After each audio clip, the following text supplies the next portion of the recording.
Hello and welcome to episode 414 of the Thinking LSAT podcast.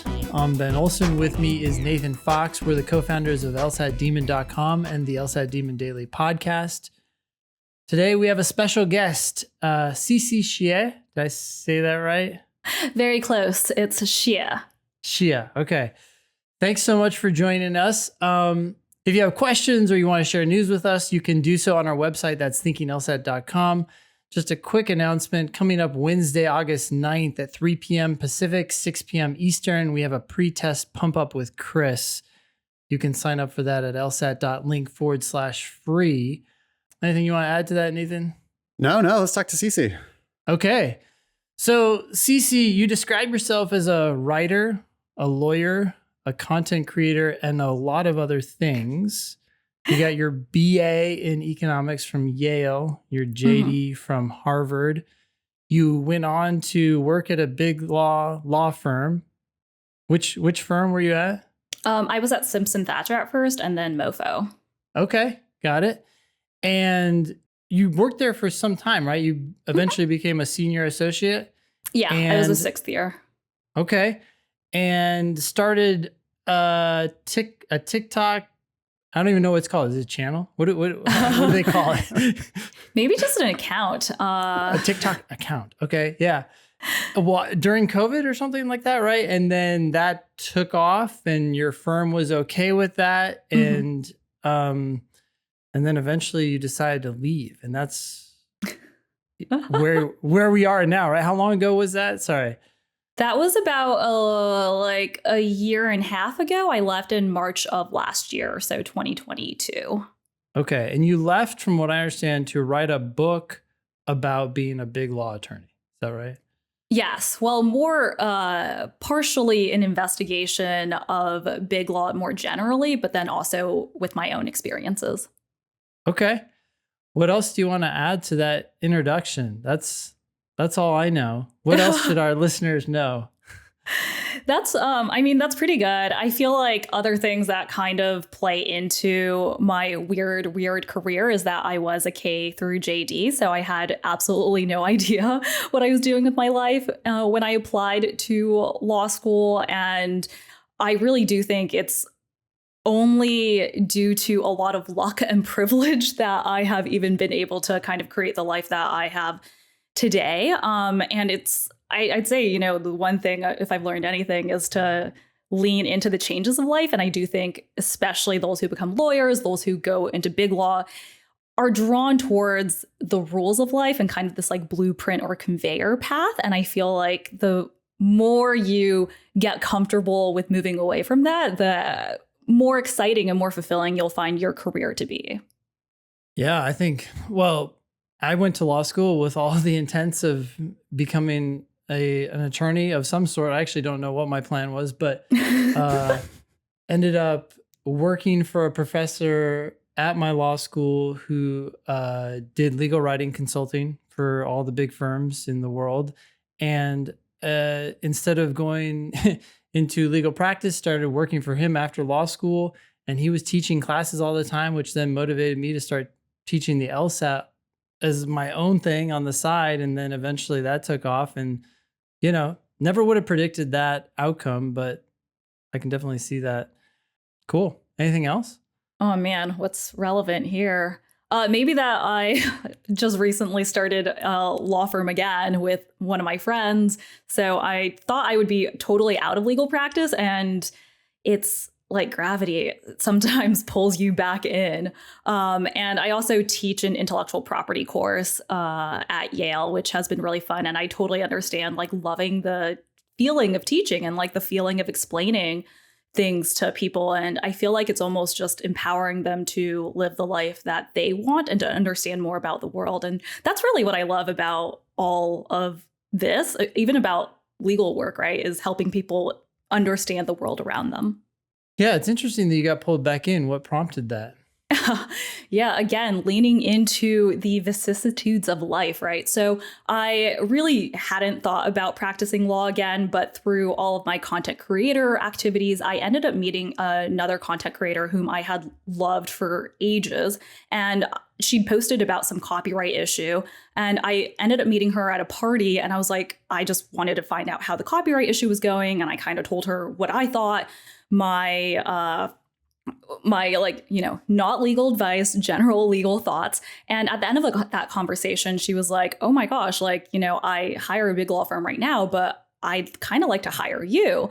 And that was a moment where I was like, oh, but I don't have a firm. I have no practice. I don't have malpractice insurance. I just hadn't thought about it at all. But I really enjoyed the issues that she was facing. They're kind of the same issues that I actually teach in my copyright and intellectual property course. So I was like, oh man, I'd be almost stupid to not work on these issues because they're part of the reason that I went to law school in the first place. So I was like, you know what, I will set up an entity to practice from and figure it out, because I do think leaning into the things that excite you and the questions that get you motivated to thinking about stuff, that's what life is all about. How did your family react to you quitting your big law job? Weirdly, kind of mixed. My dad, he was like, I kind of always thought that you might leave, but I thought it'd be after you had a house. And I think in this economy, I was like, really? My mom was a bit more like, well, you spend so much time working that if you don't feel 100%, 150% passionate about it and there's something else you would like to do, that's something that you should pursue. She's had her own career pivots throughout, so I think she was a bit more understanding about it. But it was kind of mixed. I mean, my parents are immigrants, so I think they both understand the pull of wanting stability and the pull of that income and lifestyle, but also on some level are like, oh, well, we left China to have a better life and have a happier life. So it's almost stupid to tie you to something if it's not making you feel fulfilled. Are they excited about you getting back into law? No. Well, it's not a really big thing. Yeah, because you're not big law salary type of a thing. You're just going to have your own practice. They're just probably a little skeptical for now. I think they're skeptical in the same way that they're skeptical about all of my other endeavors, right? I think about writing, it's they're like, oh, okay, that's nice, but can you make a career out of it? And everything else I do, they're like, oh, that's nice, but where does it all go? And I think that's a valid question that I also ask myself every day. But at some point, you just got to believe in yourself. And I think that's something that a lot of lawyers, especially big law lawyers I speak with, they have a hard time doing. They have a hard time believing in themselves, even though it's themselves that got them so far in the first place. It got them so far within that structure that you were talking about earlier, right? Yes. But maybe not outside of that structure, and that's where they feel uncomfortable. Yeah, well, and it's not even saying that they might not go far. They just don't try. Yeah. It's interesting. So you were working at MoFo, then you left, and, working for a big law firm, I've never done that, but we've certainly heard a lot about it. And I have friends who do, and it's a full on commitment, but now you're creating your own law firm. You can set it up however you want. So what's your day-to-day like? Honestly, up until my book delivery date, which will be in March or April of next year, I'm really keeping the legal practice low key. I kind of just want to have that one client, work on that one matter, turn down everything else. In terms of what I really love to do, if I could just write full time, I would absolutely do it. So a lot of my days now are, I wake up, I work out, I do a writing exercise, and then I just do a lot of reading and thinking. I have the next 6 months planned, and it's just a lot of writing and thinking about this book because I finally got paid with my book advance, and the thought of having to give that back is horrifying. So I'm locked in now. How did you get an agent? Yeah. So through my content creator endeavors, I kind of started meeting other content creators. And one of them, she was also a Big Law partner who became a content creator and then took a step back from partnership. I was talking to her and I was telling her that I had some book ideas, always wanted to write. But when I was younger, again, my parents were like, what are you going to do with an English degree? Be poor forever? So I never ended up meaningfully pursuing that. But when I told this to my content creator friend, she was like, oh, well, I can introduce you to my lit Asian. He's great. So I met him, signed with him. And every month I would send him an email basically saying, I am so sorry, but I haven't had time to work on this. And that kind of reached a boiling point where I was like, why am I putting off this thing that I really want to do, have wanted to do since I was, 8? And I can't do it. I can't spend any time on it. So that led to an inflection point in my career where I was like, I'm a 6th year associate. I could probably take a year off anyway. So let me just throw myself into this other thing and see where it goes. Did you write a proposal to sell your book? Yes. So I worked on a proposal. It was like, 4.5 months. My first draft was horrible. By the end, it got pretty good. And my editor actually also had watched my TikTok. So when she found out I was putting together a proposal, she reached out and was like, I'm really interested in your book. And after I submitted, it sold. And that's kind of where I am now, in this like weird no man's land of not being sure what happens next, but also being very excited about what has happened already. How did you connect to, you said your editor, is that not an editor at the publishing house? It is an editor at the publishing house, yes. How did you know them before actually selling the book? She watched my content on social media and proactively reached out. Yeah. I think it's really, in general, I find some lawyers, especially big law lawyers, to be very reticent about any type of promotion or marketing, right? And I was the same way. I was just like, well, I don't want a public persona. What am I going to do with it? But now, after seeing the opportunities that one gets from just like being a little bit more public, a little leaning more into marketing, but of course in a way that makes sense to you, right? I think in general, we shy away from things like networking and sales because we find it cringy. But there is a way to do all this that makes sense for you. And that also lets you reap a lot of benefits and opportunities that you otherwise wouldn't have. So tell us about the book. Yeah, so it will be part memoir and part reporting. I've interviewed more than 60 big law attorneys about their experiences in big law. And I think what really inspired the book is, as an associate, you talk to so many of your friends, so many of your coworkers, and they have all these crazy stories. And it got me thinking, like, why doesn't anyone tell these stories? There haven't been a lot of books, nonfiction books about big law, even though there have been a lot of like tell-alls, exposés in finance, tech, really a lot of other industries, except for big law. And I was like, that's weird. Like, are we just all so scared that we can't talk about it?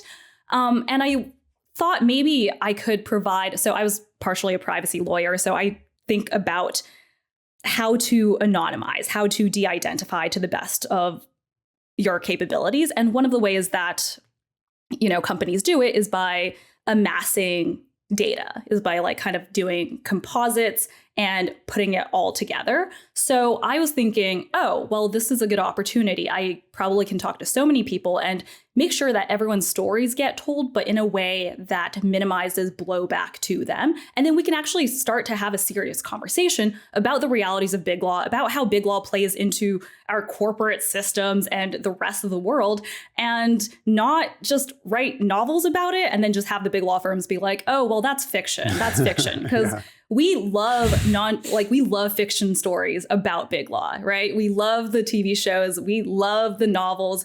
We do not have many nonfiction books about the same. Cool. You have a title? It's tentatively Big Bad Law, but I do not know if we're going to keep it. I think the publisher has to like run their own tests, blah, blah, blah. So subject to change. But that's what I liked because I was like, oh, it's like Big Law, but also Big Bad Wolf. And I wanted to kind of evoke that sense of quiet sinisterism. Yeah, cool. I like it. Publishing date? I think it's tentatively April or May 2025. So the spring after the election, which was really important because my publisher was like, yeah, we're not doing anything during the election. Oh, that's really like far off date. For the book is done, right? No, I'm writing it now. Oh, you're writing it right now. Oh, okay. Yeah. I sold it on proposal. So it means I basically just created a pitch deck for the book, and then that was sold.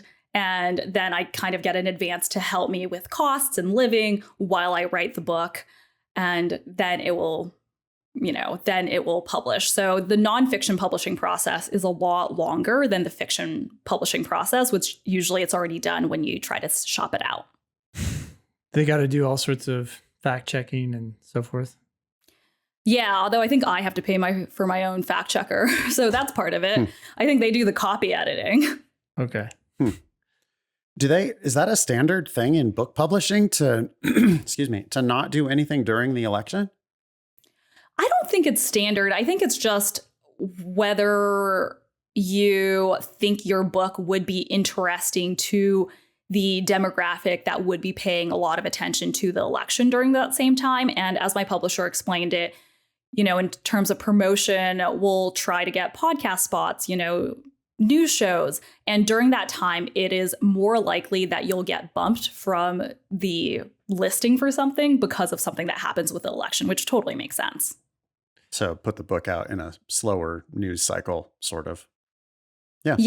Yeah. I also think it's a good, pre-summer associate internship book / like graduation present. So in the same way that I think 1L, we still talk about that book 1L is so formative for the first year of law school. I'm like, we don't have anything explaining the first year of being an associate at a big law firm, which is kind of funny. I mean, we still recommend that people read 1L. All of our LSAT students were like, hey, if you're serious about this, at the very least, you could read this. It's if nothing else, take it as just a devil's advocate, see the other argument and read why, somebody so strongly thinks that you should probably not go. Or also we say we require people kind of to read Don't Go to Law School Unless. That's actually the book that I was thinking of more than 1L. But Don't Go to Law School Unless, just to like, hey, why don't you see this other side? I could definitely see us recommending Big Bad Law in the same way, where it's like, oh, really? You think you want to go into big law? Okay, cool. Well, at the very least, take a look at Cece's book and see what you think. Yeah. I mean, I think all of these institutions, right, there's a time and place for them. And if you go into them eyes wide open, then fine. But I do think a lot of people go into law and big law with eyes wide shut. And that's kind of due to just the reputational value that being a lawyer has in our society. Yeah, and the starting salary, right? People coming out of college, they hear these starting salaries, which just seem unreal to them. And they go, yep, that's what I want to do. I don't care what, what it takes. But we have many people who are obviously listening to the show to get better at the LSAT, to go to law school. And a lot of those people want to go into big law. What would you say to them? I think the number one thing to know about big law is that during the recruiting process, career services will not have your best interests at heart. During the summer, the firm will not have your best interests at heart. And when you start as an associate, the firm will not have your best interests at heart. So I think oftentimes, career services is always like, oh yeah, we're here to help you. We're here to help you like get the most out of your career. But they're going to advise you to go to a firm that is better for them. And same thing for the firm. I can't tell you how many times recruiting or big law firms will say to summer associates, yeah, you can try everything during the summer. And that's true. You can try everything. It's just not good for you to not focus on maybe 2 to 3 practice areas that you really want to do. I think how expensive junior associates have gotten, there's a lot less exploration now and a lot less opportunities for exploring different practice areas when you're an associate. So you have to really make sure that you're advocating for yourself from the get-go rather than just trying to fit in where the firm has needs. I guess here's an example I learned from some of my interviewees for my book.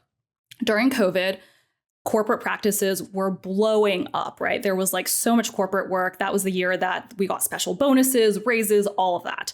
So the first years who came in, there wasn't a lot of litigation work. And even if you wanted to do litigation, the firm would be like, oh, but, do you want to try corporate? We have a lot of work.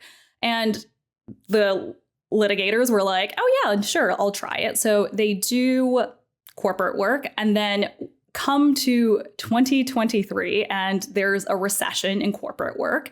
And all of a sudden they're like, oh, my God, I might be at risk of getting laid off. There's just like not enough work to go around.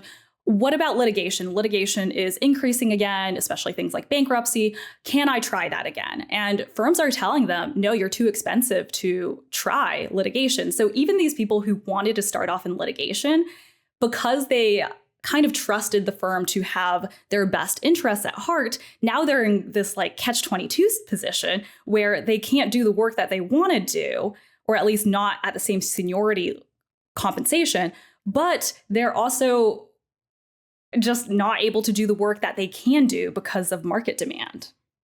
That's interesting. Say more about schools feeding students to the firms that are good for the schools. Yeah, I had the same question. I want to go back to the career office. Yeah, what's going on there? Yeah, so I think this is something that especially at Harvard, career services always tries to usher you to participate in big law recruiting. And even if you don't want to, even if you came in being like, I'm 100% public interest, they will still encourage you to do big law recruiting. And part of that mindset, they're just like, oh, it's only a week. All your friends are doing it. And after the summer, if you don't like it, then you don't have to go back. So it seems like a very easy thing to try and not much of a commitment, right? But even that is an opportunity cost, right? And how easy it is to get a job from a summer associate summer, it's sometimes hard to pass the ease of signing that offer letter up to then spend your 3L unemployed and trying to find a full-time job offer for like this public interest thing that you really wanted to do. And I think there's kind of at some point, these are very high achieving students who have worked hard all their life. And at some point, they're like, you know what? I kind of do just want to like take the easier route and lean back a little bit. But you don't realize that it's because the inertia of big law recruiting is so strong that all other paths, like, if you wanted to work at a mid-sized firm, I don't even know how you would begin trying to find out how. Career services is not going to help you there. If you want to go to a boutique firm immediately after, if you want to start a solo practice, career services does not help you out there. So I think recognizing that, because they also want to tell prospective students, right, that, hey, our average salary of a grad is yay high. They have kind of an entrenched interest to get you to these big law jobs, but they aren't telling prospective students that that's why. And they certainly aren't telling the applicants, the like real life individuals who are going through recruiting, that they have this vested interest in the outcome. And you really think that they're being unbiased. Like, I was choosing between two firms, and I think one would have honestly been better for what I wanted to do. But I remember the career services counselor telling me, but don't you want that shiny name? You can always switch later. And I'm an immigrant. My parents aren't lawyers. And I was like, okay, I guess if you're saying so, like, I guess you're right. And looking back, I'm like, it turned out fine. I can't hate it because it turned out fine. But I also do think she didn't really understand my preferences and like my desires. Yeah. We talk a lot all the time about how admissions is not really, like, if you talk to law school admissions, they're not on your side. Law school admissions, they want you to apply right now with whatever LSAT you might have. They don't care. It benefits them to be able to deny you. Mm-hmm. It also benefits them to admit you without a scholarship. Mm-hmm. So they're just like, apply right now, write whatever in your personal statement. Don't really prep for the LSAT. Just make sure that you apply right now. And they also say, and you can do anything with a JD. They love talking about that. They're going to show you the nonprofit, whatever, these clinics that they have, and they're all these different things but then they also, like, the second you're there, they say, don't get locked into any one path, because most people do change their minds once they get to law school. We want you to be open-minded. And then they just beat you over the head with big law, OCI, journal, just hammering you with all the things that are, again, in their interest, which is take a big, fancy, shiny name, big salary, so that we can report high big law placement statistics, and so that we can report high average salary. The median salary, or the mean salary, which of course is a lie. Yeah, absolutely. Are those the main motivators, do you think? The high salary and the big law placement numbers? Or is there other things like donation rates for people who go into big law, or like particular connections with firms or something like that? Yeah. Oh, yeah, absolutely. I think it is sometimes, especially at certain schools, a lot of firms try to participate in on-campus recruiting, and definitely during 1L year, you have a lot of big law firm sponsored receptions, and those are big things. They're coordinated with career services, essentially. So there's kind of this symbiotic relationship between big law recruiting and career services. They kind of want to scratch your back, you'll scratch mine, right? There is kind of a need for constant talent and a need to send your students to high-paying jobs. So it's a perfect symbiotic relationship that the students are really the ones getting shuffled amongst rather than having agency in the process. But they don't see that kind of symbiotic shuffling.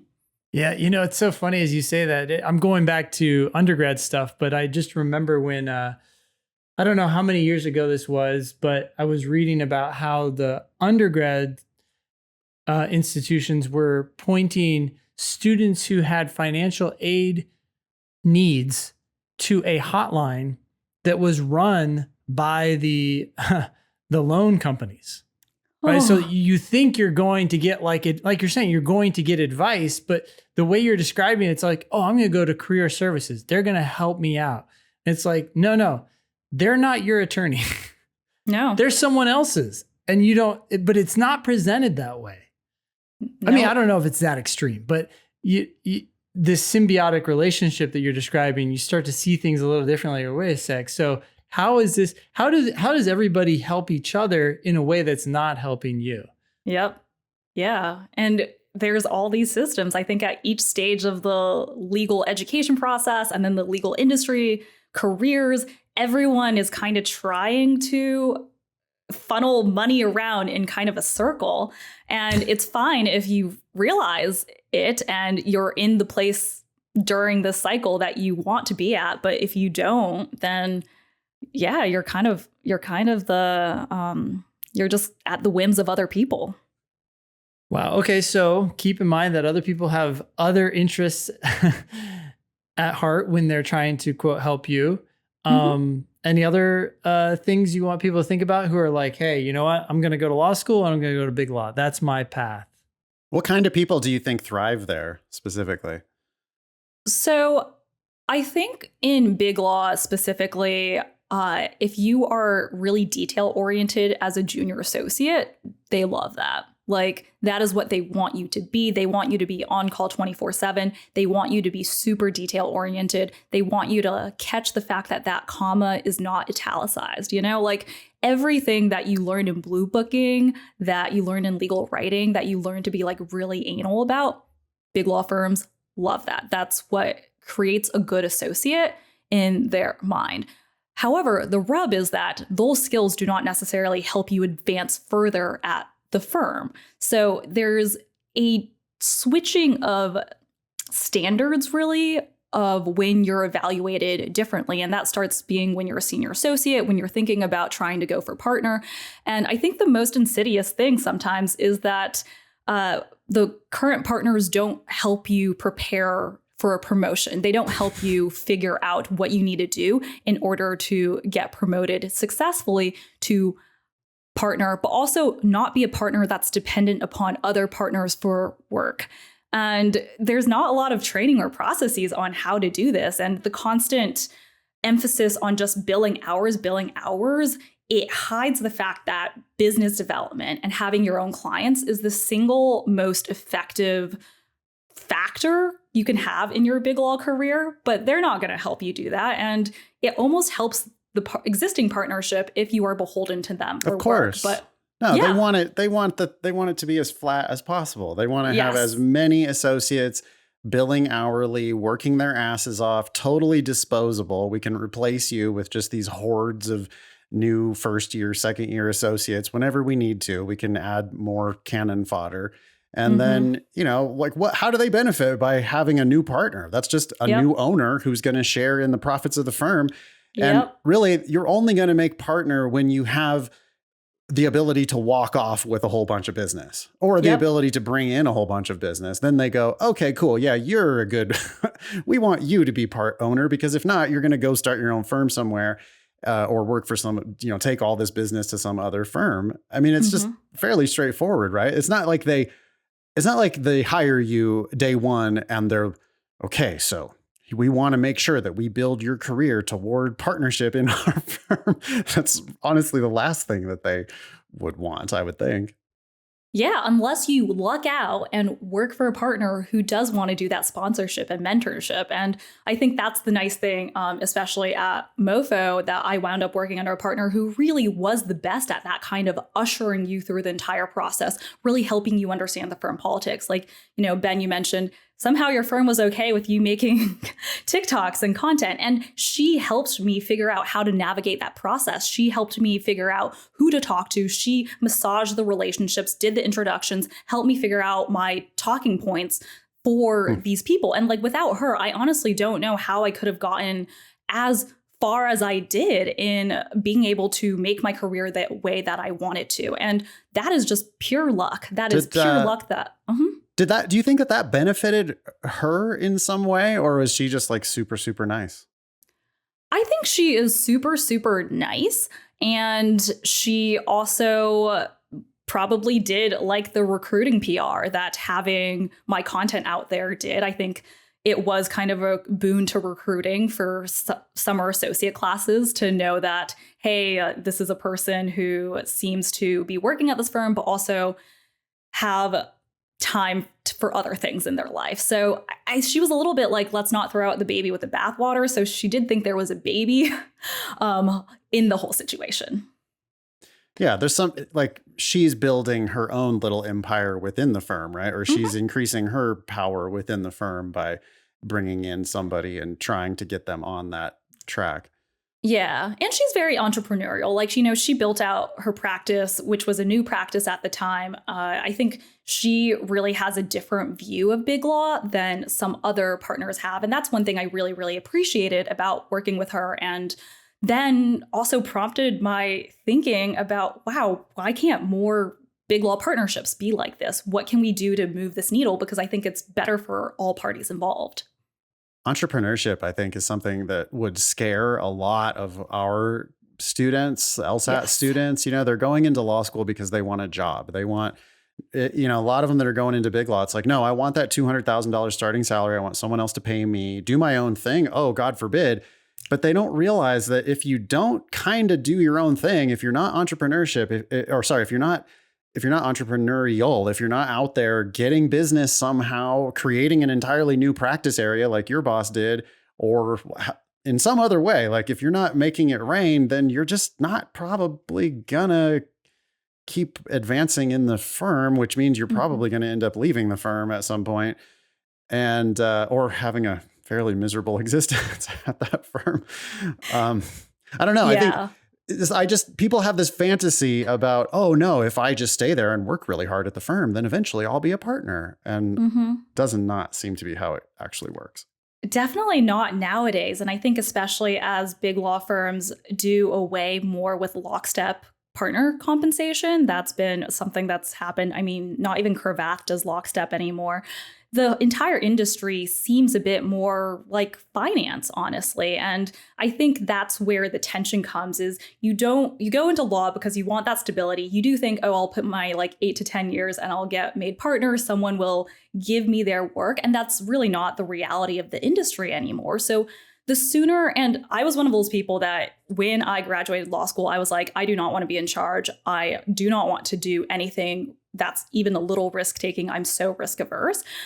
which is fine in the beginning. But I think it's good to be aware of the realities of the industry that you're in and to get comfortable with the fact that, yeah, maybe you don't want to take any risks now, but at some point in your life, you will maybe have to take some risks to advance in your career to make it the way you want it to, or you will want to take a risk and you should lean into that because someone's gonna kick you out of the bird's nest at some point. Someone's gonna make you take a risk, whether you want to or not. Do you control that or not?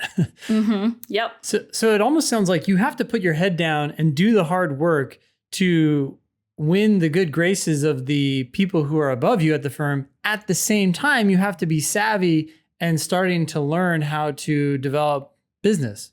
You can't just put your head in the sand and say, well, I'm the hardest worker here. And they're like, great, just keep doing that, right? Because you're gonna keep getting raises and then eventually be kicked out, right? Because you're not worth what you cost anymore. Yeah. It sounds like that's what I'm hearing, I guess, but I don't know. Yeah, you kind of have to dually manage your billable hours. And I think all of the emphasis on billable hours in our talks about like the legal industry actually does a disservice to what we think about is a lawyer, because yes, billable hours are a part of it, but it only gets you so far. And you have to be responsible for these other things about like sales development, marketing, like taking control of your own career, finding new practice areas that you think you can develop that other people can't. You have to be doing these other things on top of your billable hours if you really want to have a career that you control and that is like fully yours. But all of our focus about billable hours and how much we work, I think that gets lost in translation. I think this would horrify many of our big law bound students because they just think that, they're so earnest, right? 4.0 undergrad, work their ass off to a 170 something on the LSAT. And it's like, and they look at the billable hours thing and they go, oh, so you're telling me I have to work 60 hours a week so that I can bill 50 hours a week? No problem. I'm used to that. I can work 60 hours a week. No problem. But what you're saying is, yeah, you got to work 60 hours a week to bill 50. And then you've got to like try to do something because otherwise you're just going to burn out on that. They're just going to work you to the bone on that path. Yeah, because they have no incentive to share their profits with you unless you bring in something yourself. They're going to park you as like a salaried counsel. And as they keep giving you raises, as Ben was referring to, as they keep giving you raises, then your value to them becomes actually less and less because they keep thinking like, well, you were worth more to us 5 years ago. You did the same amount of work, but we got to pay you a lot less. So, well, maybe, how does that look? Do they actually just kick people out or what do they do? It really depends on the firm, I think, and the practice group.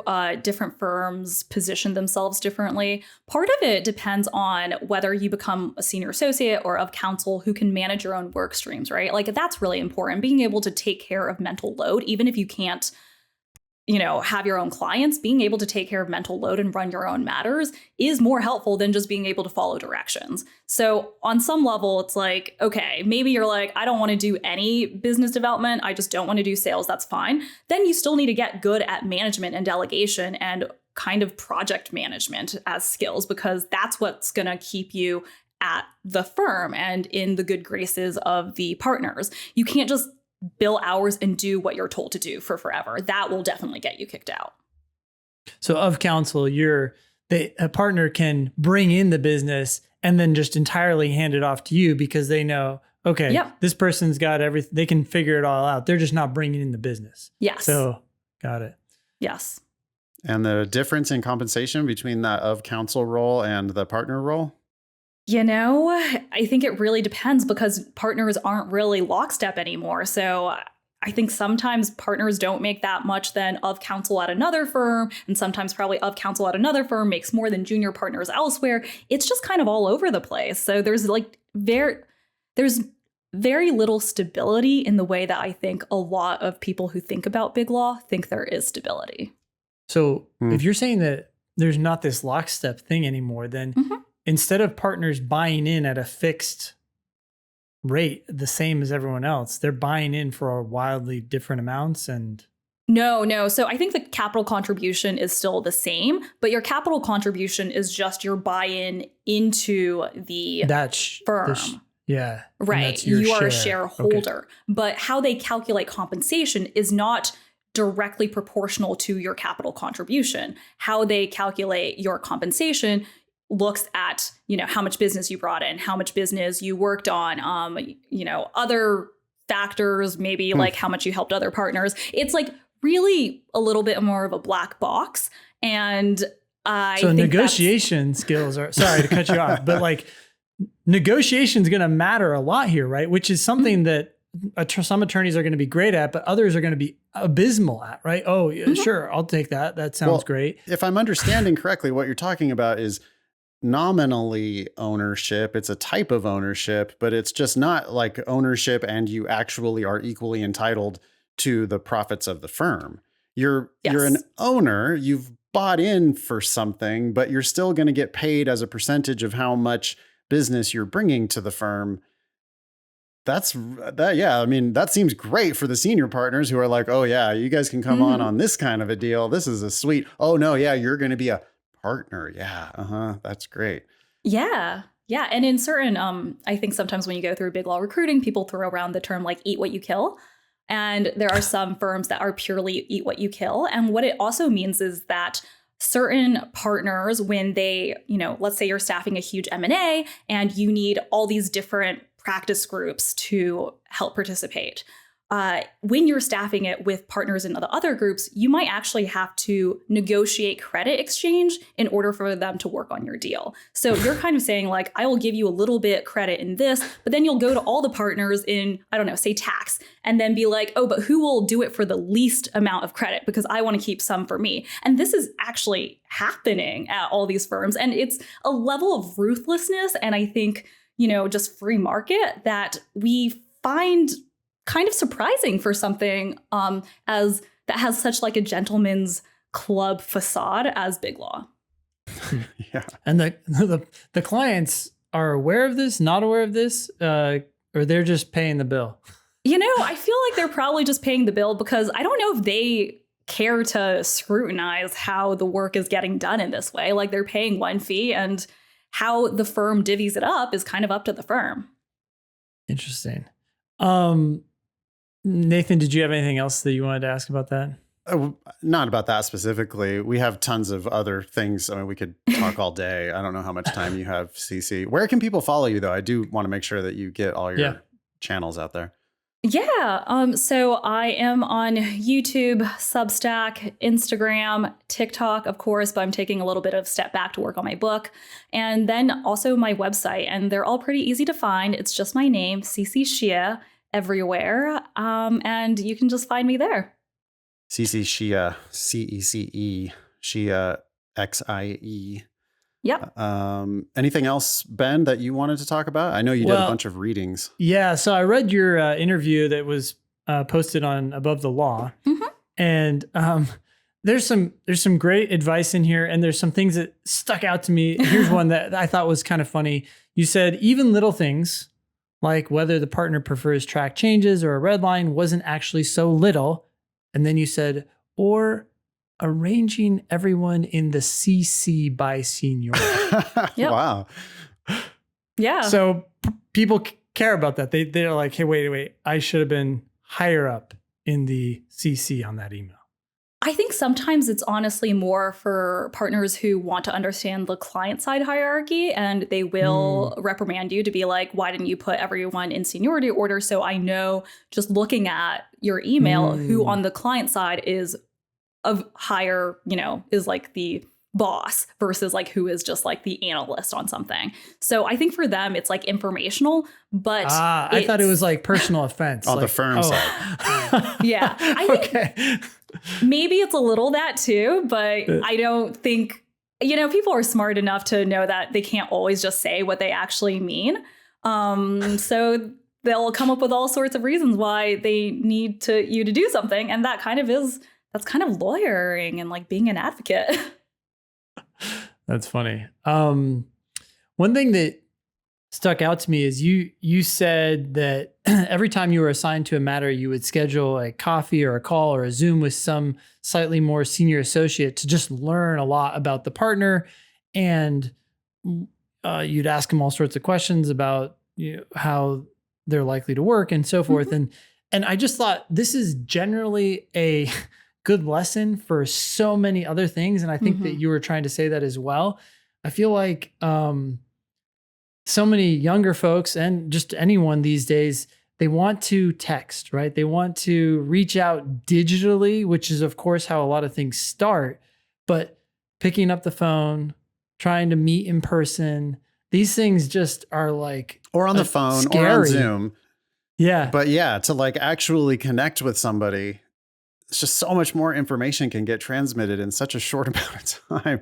The emails are great for people that you already know and for ongoing matters, but for brand new folks, yeah, you say schedule a coffee or a call or a Zoom. Yeah.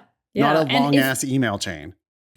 Yeah. And if this, just from a purely efficiency standpoint too, my friend uses the dictation to text feature on phones.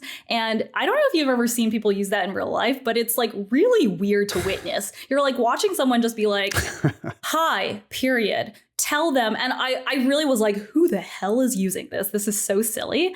But my friend was like, this is actually way more efficient and faster than typing. And I was like, well, no, I'm a really fast typer. Like, let's try. So we actually did a test where we competed against each other. He said this thing and I typed it and it was faster. So purely from like an efficiency standpoint too, a call will relay so much more information in a shorter amount of time than any text chain will. And then you'll also have that extra time where you can build rapport, because we do tend to build rapport more in person. Like, human beings love faces. If I've learned anything from social media, it's that people like looking at faces in a weird way. Like, if you start a video with your face, people are way more likely to continue watching the video than without your face, because we are just drawn to faces as humans. Well, and also there's so many random little things that get conveyed, right? Like you're talking to them and someone slips a comment like, oh, but I have to go to Dallas next week or something. You're like, oh, why are you going to Dallas? And then you just learn something about whatever that would never get shared, right? Yeah. Via a formal or even non-formal just text, because it's just so limiting. Yeah, anyways, when I read that, I just wanted people to hear. We've mentioned it on the show before, but we want people to reach out to attorneys now and just do these kind of things. Just grab coffee, talk on the phone, maybe just hop on Zoom and say, hey, can I just talk to you briefly about your practice and what you do, and maybe just learn a little bit. I'm trying to decide whether I want to go into this field, as opposed to going to law school, spending 3 years of their life, thousands of dollars, even if they get a scholarship, to then discover that no. When you were, I know anything you were to do with this. You were doing your whole social thing, or you were creating content while you were in the firm, but that I'm sure made people reach out to you. Yes. But I mean, and that might have been too much, where you like couldn't actually even talk to all the people who wanted to talk to you. But what about before that? Were you willing to help out people who reached out, or did people even ever reach out? Honestly, I mean, before I had more of a public persona, I would have been more likely to take these calls, right? And I think sometimes this is a problem where people see someone online or who seems to be like big in some way, and then they try to reach out to them. And that's fine, everyone should shoot their shot. But I actually do think it is way more, you have a higher ROI for someone who isn't as in the public eye and who like doesn't get these requests for conversations as much. And you should honestly like look at maybe the person that you want to talk to, someone in their practice group, someone like related to them, someone who used to work with them. And that is a much better way to potentially get someone on the phone and to have like a real honest conversation about them, right? I also think in general, like lawyers, especially those who work in litigation, you're really, really concerned about what you put in writing. So you are much more likely to say things that are much more candid in person, or like, through voice than through typing. Yeah. I think that people need to learn that they should reach out to people and ask them those questions. And Yes. yeah, probably don't start with famous people. Or, like because if you reach out to somebody who's not they are a law firm associate, but they are not an influencer of any sort or content creator or famous in any way, you reach out to that person. Well, now they feel good about, oh, wow, somebody's interested in me. Somebody wants to know about my story. And I think that those folks are going to be way more likely to say yes than reaching out to you. And I do think, I always tell people you should have like at least an idea of like 5 practice areas that you want to look into before you go to law school, before you apply, because if you don't have that 5, you won't have enough time to explore, I don't know, the hundreds and hundreds of real practice areas that probably exist and all the different employer types. I do think, I know Ben and Nate, like you guys aren't practicing, but I firmly believe that most people could find a career as a lawyer that is right for them and makes them like pretty happy. The problem is maybe sometimes you just like don't get the opportunity to get there. But there are like more entrepreneurial practices. There are more creative ones. Like it's a big world out there. And the bad part is that it's just hard to find fit in a big world. You mentioned shortly after this that you wanted to give people a roadmap to learn what they needed to learn in order to thrive in whatever legal setting they found themselves in. What does that rough roadmap look like? Is that even something we can describe here? Or is that the book? I think I'll definitely go into it in the book, but part of it is just knowing that you have to understand who you're working with. It's not just about sitting at your desk and knowing the law. That will only get you so far. And I think learning the players at your firm, learning the politics, unfortunately, of the firm are so helpful to advancing your career. But there's almost an innate aversion to doing things like talking to others and like learning about the firm structure and learning firm politics. It feels like icky in some way, or like internally networking with other practice groups or other partners. It just feels like weird and like something you shouldn't have to do when your work should speak for itself. But the reality of the situation is that's not how any workplace works, and it's not how law works. You could write the most beautiful brief, but if you don't have the right advocates, if you don't have the right sponsors and the right footprint within a firm, you can only get so far. So being aware of politics being a necessary evil of any organization, I think, is really, really important. And you can't ask every partner immediately to speak with you. So I always say, start with their assistants. I feel like their assistants are usually so knowledgeable. They know everything about the partners. They worked with them for years. They know how to do everything. And, just like be nice to them, like bring them coffee. I watched Partner Track, and there's a lot about the show that I didn't love. But one thing that I thought was really, really accurate was how Ingrid, this associate, in order to get FaceTime with this partner that she works with, she'll bring coffee to his assistant and like try to figure out how to get on his calendar. Because sometimes like you will never get on the partner's calendar, but who can help you? The assistant. So being aware of these like sideway entries to figuring out the politics, I think is really, really important. So the roadmap is being aware of the fact that you need to go out and get information about the partners, about, I guess, any attorneys that you have to work with. Yeah. And then also being aware of who can help you, who has the power to help you, because even sometimes you can be really close with someone who wants to help you, but they don't necessarily have the power to help you, or they might only know about their narrow experience of what it takes to get promoted to partner. And you have to find out from someone else that, oh, there's actually this like huge roadblock. Like I know one firm, they require unanimous approval for promotion to partnership. And she found out that one partner just wasn't going to retire and would probably always vote no to her because he wants to stay on. And that's something that everyone else in the group was surprised by. She honestly, unless she was so entrepreneurial and investigative, she would have just stayed on and kept on being like, why am I never getting promoted? So there's like these little things. You have to be a lot more of a detective than I think you might think you need to be. You're like, oh, I'm just a lawyer. No, you have to be a detective too. And a politician, it sounds like. And a politician. Yeah, there's a lot more skills to it than just, but of course, if you don't want to work in that setting, right, you can take yourself out of it and like use your other skills. Maybe it's marketing, maybe it's sales, maybe there's just like so many ways to do it that if you are like, I hate politicking, you don't have to do it. But it's better to know that you have to do it than to be surprised that you have to do it and know that that's why your career isn't where you want it to be. Okay. Seems like a good place to leave it. Ben, anything else? No, thanks so much for coming on, Cece. I think this will be really interesting for a lot of people, whether or not they're interested in big law. It's just, it's a world that, like you said, we're all kind of interested in the fiction way, but now we have a chance to look at it through nonfiction lens, which is great. Yeah, no, thank you for having me on and letting me rant about my favorite subject right now, which is law firms.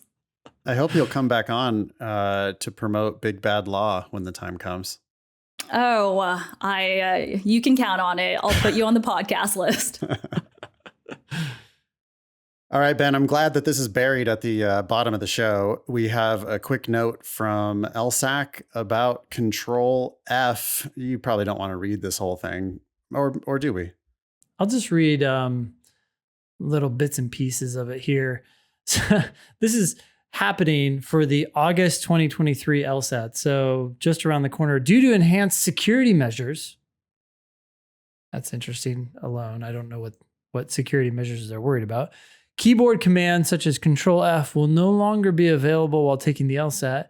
We are introducing an alternative that will provide similar functionality to Ctrl+F as described below. This change will affect all LSAT test takers regardless of whether they're testing remotely or in person at a Prometric test center.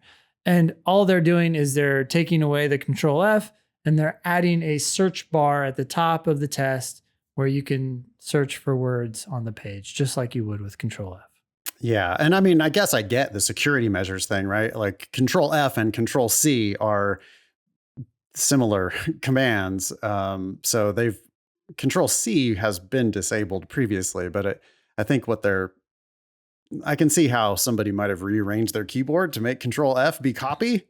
Oh, maybe so. Yeah, I was just curious what security problems they had run into. Yeah. I was just trying to imagine. That's just off the top of my head. But I mean, I figure must be what they're doing is that they we don't want you to have keyboard commands pretty much at all. So they're taking that away. They're giving you a search box instead. The search box is going to be at the top of the screen.